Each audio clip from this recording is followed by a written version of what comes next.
Hi friends, இன்றைக்கி நம்ம என்ன பார்க்க போகிறோம்னா வீட்டு சமையலில் நாட்டுக்கோழி குழம்பு. அதுக்கு எண்ணெய் ஊற்றியாச்சு, கடுகு போட்டாச்சு, அதுக்கப்புறம் வரமிளகா, பச்சை மிளகா போடல, வரமிளகா போட்டிருக்கேன். அதுக்கப்புறம் கருவேப்பிலை போட்டு நல்லா பொரிஞ்சு வர டைம் நம்ம இஞ்சி பூண்டு பேஸ்ட்டு ஆல்ரெடி அரைச்சி வச்சுருக்கோம். அந்த பேஸ்ட்டு அது கூட போட்டு நல்லா வதக்கணும். வதங்கி அது அந்த பச்சை வடை போனதுக்கப்புறம் ஆல்ரெடி நாட்டுக்கோழி கட் பண்ணி வச்சுருக்கோம். இதுதான் அதோட தலை. பார்த்தீங்களா வாயெல்லாம் எப்படி இருக்குதுன்னு. ஒரு 2 கிலோ கோழி இருக்கும். எங்கள் மாமியார் ஊர்லேருந்து வரும்போது 2 கிலோ கோழி அவங்க வீட்டில் வளர்க்குற கோழியை அடித்து எடுத்துகிட்டு வந்தாங்க.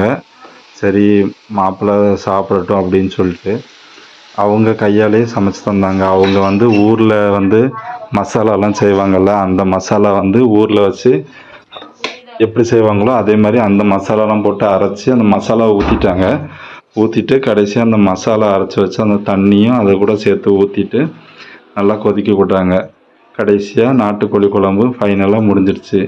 நல்லா டேஸ்ட்டாக இருந்துச்சு. நீங்களும் இந்த மாதிரி ட்ரை பண்ணி பாருங்கள். Okay friends.